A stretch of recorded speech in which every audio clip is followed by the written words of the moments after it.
Hi team, this is another video that's related to goal setting. I know a few weeks ago I did a video where we set up goals together and we also set up a vision board. But the problem with that was when I sat down and I wrote down my goals for 2026, I came up with this huge or a long list of goals. To be honest, I had 12 items on that list. And when I was thinking over that stuff after the call, I was thinking, wow, that's a lot of stuff to work on. I don't know if I can get all those things done. And if I put those in my vision board, I don't know if I will get there. And the problem would that be that at the end of the year, I'll again feel that I've missed on things. So here is a complimentary video to that goal setting video I did. By the way, I have the lights set up.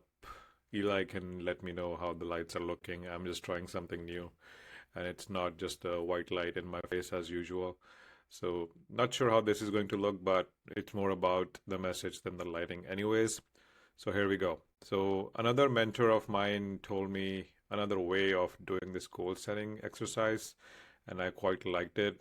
He termed it the focus filter. Now, what is the focus filter? Once we have done that exercise of goal setting, I will attach the video to that call in this comment or this post anyway. So if you wanted to go back and look at it, you can. But once you have this list of items that you want to do in 2026, the first thing that we can do is set priorities. What are our priorities in 2026? For me, I think all of you know what my priorities are. It's speaking more and coaching, and I'm very passionate about good health as well. So those are my three priorities. So the first step, identify top priority. All right, so we have our top priorities now. We know what we want to focus on. Now from that long list of items, we gotta figure out which items are going to support my top priorities. It's very easy to get distracted with 10 other things, especially for me. I get that shiny object syndrome where I'll see something cool happening.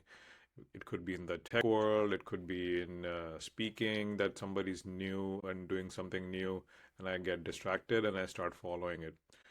Now, before you do that, before you start doing something new or start pursuing something new, this step is very good because you can ask yourself, is this thing that I'm trying to do going to support my top priority for the year? So if I'm, let's say, fitness related, and I want to run 10K, it does support it, but I'm going to injure myself. That doesn't support it. So it's doing pros and cons when you're doing some new activity. And is it the most important thing that will support that top priority? There is a book called One Thing, and actually, I have the statement right here. I can read it out for you. It says, what's the one thing I can do such that by doing it, everything else will be easier or unnecessary?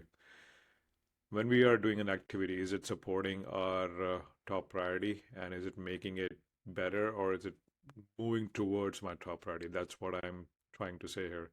Not to make it too complicated, just look at the list of your things and see which one is going to support your top priority. This is step two. Now, step three would be getting that quick win. Now it's December 31st today, and the next step would be start building that momentum. So, what is one quick win that you can do in the next 30 days? And don't make it too big. So, for example, if you are trying to build something speaking related, can you build a speaker asset in the next 30 days? Or for me, I'm trying to get like my reps in, which I will include all of you in, by the way. So watch out for the community updates. But how many reps can I get in the next 30 days to improve one skill in my speaking? Yeah. So that's the third step, the speed, how we can build momentum and speed. Step four is finding fit. Now you have to look at your life and see that these items that you're working on or the next steps you're working on are already going to be a good fit in your life. You can't start saying that, oh, I want to travel the world and it doesn't fit your lifestyle because you might have a family to support, you might have a job where you might not get time off. So thinking of your goals, that's something that will fit your already existing life. For me, it's a easy step because I already work in the speaking industry and I'm passionate about it, so it kind of fits into my lifestyle. But if I decided to say I want to run 5K every single day, it's a little hard for my fit because it's snowing in Canada right now. It's not easy for me to run.